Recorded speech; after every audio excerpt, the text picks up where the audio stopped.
Mes amis, je me présente devant vous aujourd'hui avec un message important sur le pouvoir de travailler dur sur vous-même pour le développement personnel. C'est un sujet qui me tient à cœur, car je connais les incroyables récompenses qui découlent de l'investissement dans votre propre croissance. Commençons par le début. Pourquoi le développement personnel est-il si crucial? Tout simplement. C'est la clé pour libérer votre plein potentiel et vivre la vie la plus enrichissante possible. En tant qu'être humain, nous sommes tous des œuvres en cours. Aucun de nous n'arrive sur cette terre complètement formé ou complet. Nous avons tous de la place pour grandir, nous améliorer et élargir nos compétences, nos connaissances, notre caractère et notre conscience. Le développement personnel est le choix conscient de s'engager dans ce voyage de croissance. Maintenant, entreprendre le travail de développement personnel n'est pas facile. Cela nécessite un effort immense, de la discipline et de l'engagement. Les récompenses ne viennent pas du jour au lendemain, mais je vous assure que le voyage en vaut la peine. Se développer vous permet de devenir la meilleure version de vous-même. Cela vous permet de trouver du sens, de l'épanouissement, du succès et de la joie. Vous devenez une force pour le bien dans ce monde, en vous élevant à vos capacités maximales. Mais rien de tout cela n'arrive par accident. Vous devez vous engager à travailler sur vous-même chaque jour. Alors, par où commencer? Voici 3 stratégies clés. Tout d'abord, nourrissez votre esprit avec du contenu inspirant. Nos esprits sont comme des jardins, ils doivent être entretenus régulièrement. En plantant des graines de connaissances, cherchez des livres, des podcasts, des cours et des mentors qui vous inspirent. Entourez-vous d'informations positives et édifiantes qui vous font réfléchir et développent vos compétences. La connaissance est vraiment le pouvoir, alors donnez-vous le pouvoir. Ensuite, croyez en vous-même. Rappelez-vous régulièrement que vous êtes capable de choses incroyables. Établissez l'état d'esprit selon lequel vous pouvez et vous atteindrez vos objectifs grâce à un effort diligent. Refusez de vous contenter de la médiocrité. Avec la croyance en vous-même, tout est possible. Ensuite, passez à l'action. La connaissance n'est pas le pouvoir, elle n'est que le pouvoir potentiel. Vous devez appliquer activement ce que vous apprenez. Expérimentez de nouvelles habitudes. Sortez de votre zone de confort et pratiquez régulièrement pour développer des compétences. Ne laissez pas la peur vous retenir. Avec une action constante et déterminée, vous obtiendrez des résultats incroyables. Mes amis, le chemin du développement personnel n'est pas facile. Il nécessite de la sueur, de la discipline, du courage et de la détermination. Mais je le considère comme le seul chemin qui vaille la peine d'être parcouru. Nous sommes tous des êtres imparfaits avec un potentiel plus grand à réaliser. Votre vie vous appartient, alors pourquoi ne pas en faire la meilleure et la plus enrichissante possible? Vous avez tout ce dont vous avez besoin en vous. Maintenant, sortez et faites le travail pour le développer. Je veux que vous imaginiez à quoi ressemblerait votre vie si vous vous engagiez pleinement dans votre propre croissance et amélioration. Quels objectifs atteindriez-vous? Comment vous amélioreriez-vous ainsi que vos relations? Quel impact auriez-vous sur le monde? Je vous le dis, vous êtes capable de plus que vous ne le pensez, plus d'intelligence, plus de compétences, plus de vision, plus de caractère, plus d'amour, plus de contribution à l'humanité. Tout est là en vous, attendant d'être développé. Votre travail consiste à le découvrir en apprenant.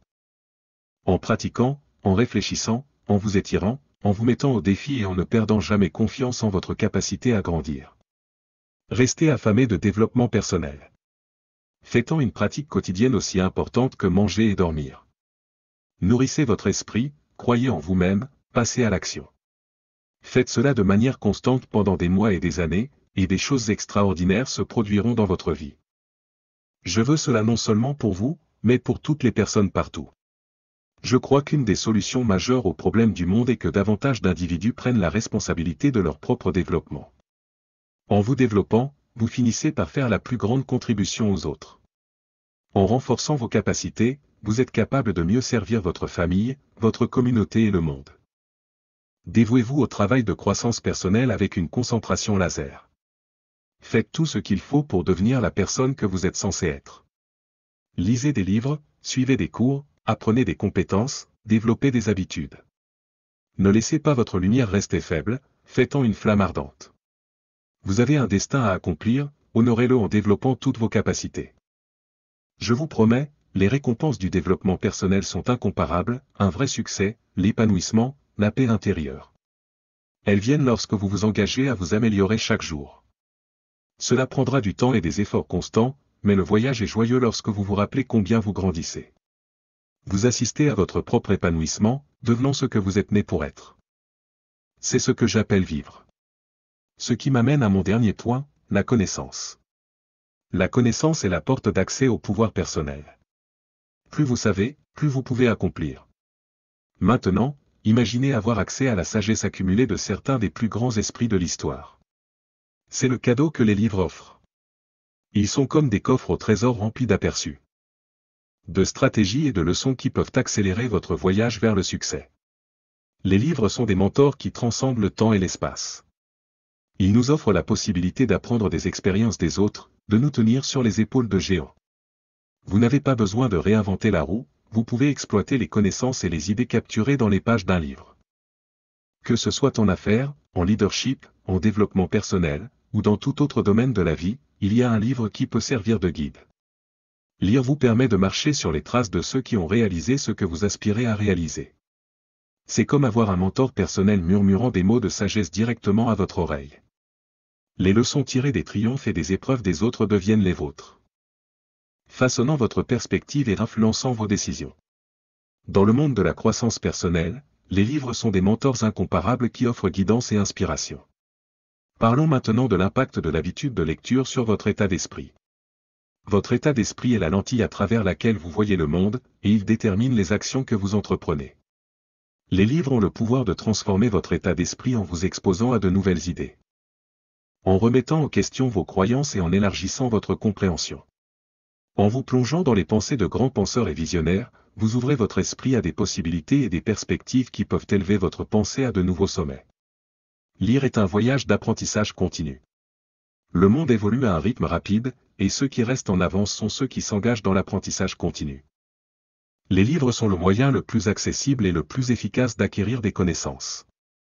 Ils offrent une exploration structurée et approfondie d'un sujet, vous permettant de vous plonger profondément dans des sujets qui vous tiennent à cœur. L'habitude de lire garantit que vous êtes toujours en train de grandir, toujours en train d'évoluer, et toujours prêt à affronter les défis d'un monde en constante évolution. Les livres ne sont pas seulement des sources d'information, ce sont des catalyseurs d'action. Un livre bien choisi peut allumer une étincelle en vous, vous inspirant à faire des pas audacieux vers vos objectifs. Les histoires de persévérance, de résilience et de succès trouvés dans les livres servent de phare d'espoir, vous rappelant qu'aucun rêve n'est trop grand et aucun obstacle trop insurmontable. Maintenant, permettez-moi d'aborder une préoccupation courante, la perception selon laquelle la lecture prend trop de temps. En réalité, il ne s'agit pas de la quantité de livres que vous lisez, mais de la qualité des connaissances que vous acquérez. Même si vous ne pouvez consacrer qu'un petit moment chaque jour à la lecture, l'effet cumulatif au fil du temps est profond. Ce n'est pas une course. C'est un voyage. Comme le dit le dicton, les leaders sont des lecteurs, mais ils sont aussi des applicants. Dans le domaine de la croissance personnelle, les livres sont vos compagnons sur le chemin du succès. Ils sont des mentors qui vous guident patiemment à travers les méandres de la vie, offrant des idées, des stratégies et des sagesses qui peuvent transformer votre réalité. Faites de la lecture une partie non négociable de votre routine quotidienne. Et observez-la devenir le socle de votre voyage de développement personnel. En conclusion, mes amis, embrassez le pouvoir des livres en tant que mentor. Laissez-les être vos guides, vos compagnons et vos sources d'inspiration. En ouvrant les pages d'un livre, rappelez-vous que vous vous lancez dans un voyage de découverte de soi et de croissance. Les connaissances que vous acquérez façonneront non seulement votre présent, mais aussi votre avenir. À tous les mentors sur votre étagère et à la transformation qui vous attend dans les pages d'un livre bien choisi. Bonne lecture, et que votre voyage de croissance personnelle soit aussi gratifiant que le mien l'a été. Mesdames et messieurs, rassemblez-vous alors que nous nous embarquons dans un voyage de sagesse profonde et une odyssée dans l'essence même du succès. Aujourd'hui, nous explorons une vérité qui a le pouvoir de transformer votre vie, l'idée que l'argent n'est pas la richesse est votre état d'esprit. Maintenant, j'ai parcouru le chemin plusieurs fois, rencontré d'innombrables individus de tous horizons. Et laissez-moi vous dire, ceux qui prospèrent vraiment ne nagent pas simplement dans une mer de dollars. Non, ils naviguent dans l'immense océan de l'abondance, et la boussole qui les guide est leur état d'esprit. Permettez-moi de vous poser cette question, qu'est-ce que la richesse pour vous? Est-ce un compte bancaire bien garni, un chèque de paie copieux, un mode de vie luxueux? Bien sûr. Ce sont les produits dérivés, les manifestations tangibles de la richesse, mais ils ne sont pas la richesse elle-même. La véritable richesse est la somme totale de vos pensées, de vos croyances et de vos attitudes envers l'argent et le succès. Vous voyez, l'argent est transitoire. Il vient et s'en va comme le flux et le reflux de la marée. Mais votre état d'esprit? Ah, c'est le socle sur lequel sont construits les empires. C'est le sol fertile à partir duquel les graines de la prospérité germent et s'épanouissent. La richesse ne concerne pas les zéros sur votre relevé bancaire, c'est à propos des zéros dans votre pensée. Analysons davantage cette idée. Imaginez que vous ayez une pile d'argent, une petite fortune. Maintenant, si votre état d'esprit est celui de la pénurie, de la peur et du manque, cet argent devient un fardeau. Il vous glisse entre les doigts comme du sable, et vous vous demandez où tout est passé. Mais changez de perspective, cultivez un état d'esprit d'abondance, et cette pile d'argent devient un outil, une ressource à multiplier et à utiliser pour de plus grandes opportunités. Ce n'est pas une question de combien vous avez, c'est à propos de combien vous pouvez attirer, créer et maintenir. Et tout cela commence dans le sol fertile de votre esprit. Pensez aux grands esprits à travers l'histoire, les Carnegie, les Rockefeller, les Jobs. Ce qui les distinguait n'était pas seulement leur compte bancaire, c'était la richesse de leurs pensées, l'audace de leurs rêves et la conviction inébranlable qu'ils étaient destinés à la grandeur. Maintenant, je ne dis pas que l'argent n'est pas important, il l'est. C'est un moyen pour une fin. Un outil dans votre arsenal. Mais ce n'est pas la fin en soi. C'est un reflet de votre état d'esprit, un miroir qui vous montre où vous vous situez sur le spectre de l'abondance et de la pénurie. Alors, comment cultivons-nous un état d'esprit de richesse? Cela commence par la prise de conscience. Soyez conscient de vos pensées à propos de l'argent. Sont-elles stimulantes ou limitantes? Voyez-vous des opportunités ou des obstacles? Le premier pas vers la transformation est toujours la prise de conscience. Ensuite, nourrissez votre esprit de pensées nourrissantes. Tout comme vous ne verseriez pas du poison dans un puits et n'attendriez pas de l'eau propre, ne polluez pas votre esprit avec la négativité. Lisez, écoutez, et associez-vous à des idées et des personnes qui vous élèvent et vous inspirent. Votre esprit est un jardin, assurez-vous de planter des graines de grandeur. Et n'oublions pas le pouvoir des objectifs. Fixez des objectifs audacieux et inspirants qui étirent vos capacités. Les objectifs sont la carte routière vers votre destination souhaitée, ils donnent à votre esprit une cible sur laquelle se concentrer et vous propulsent pas à pas vers le succès. Maintenant, je veux vous partager un secret. La vraie monnaie du succès n'est pas l'argent, c'est la valeur.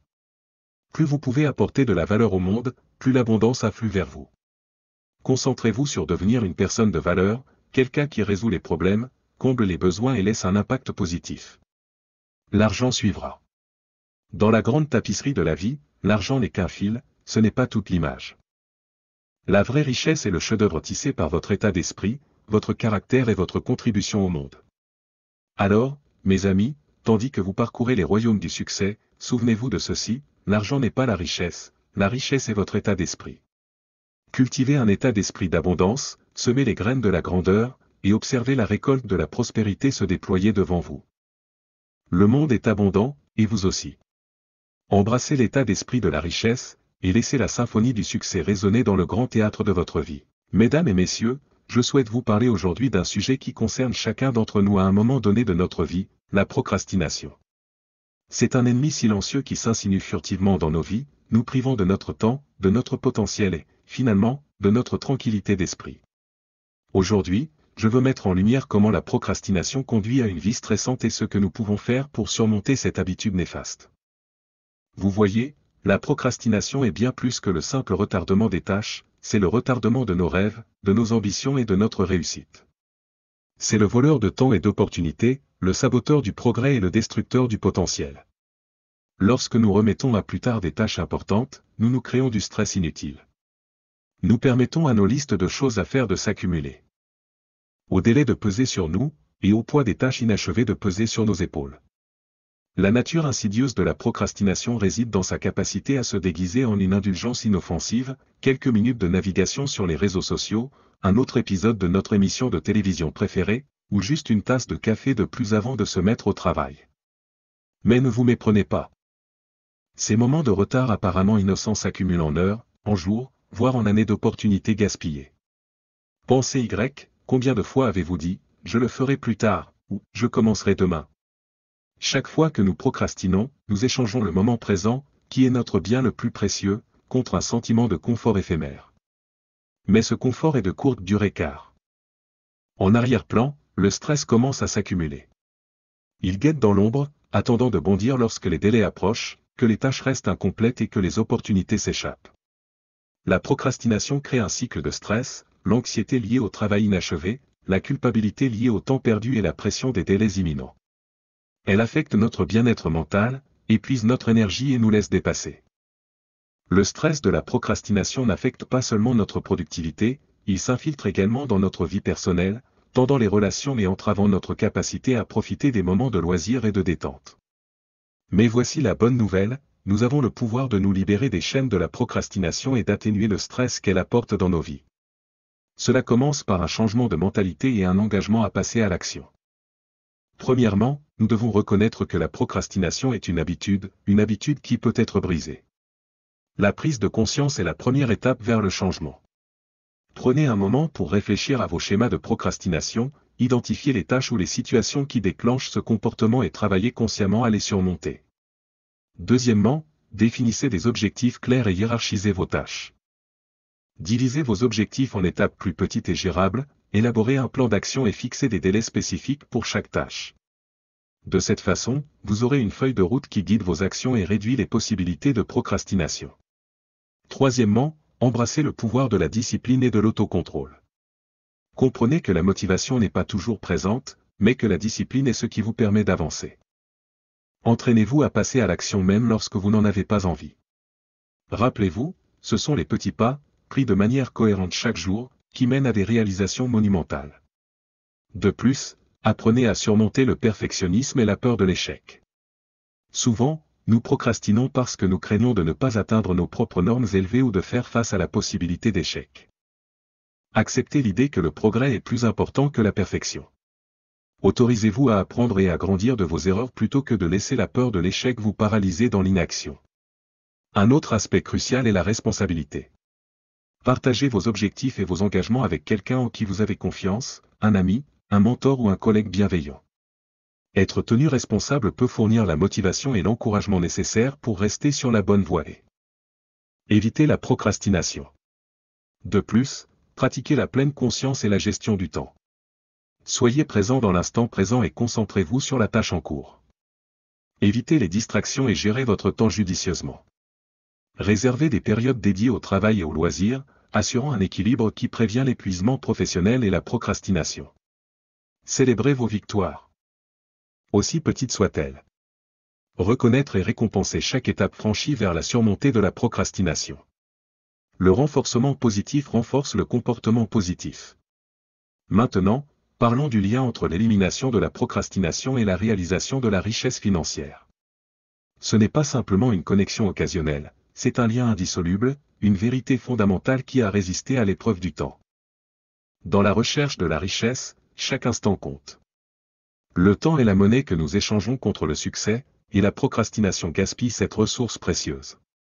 Lorsque nous retardons, nous nous refusons la possibilité d'agir sur des opportunités qui pourraient nous propulser vers l'abondance financière. Nous reportons des tâches cruciales, des actions vitales qui pourraient nous mettre sur la voie de la prospérité. Imaginez un agriculteur qui attend trop longtemps pour semer ses graines, il procrastine, pensant qu'il a beaucoup de temps. Mais avec le changement des saisons, il se retrouve avec des champs stériles, regrettant les opportunités perdues. Il en va de même pour nos entreprises. Lorsque nous retardons l'action, lorsque nous hésitons à saisir l'instant, nous nous refusons involontairement la moisson du succès. Les riches et les réussis comprennent le pouvoir de la décision. Ils n'attendent pas le moment parfait car ils savent qu'il peut ne jamais arriver.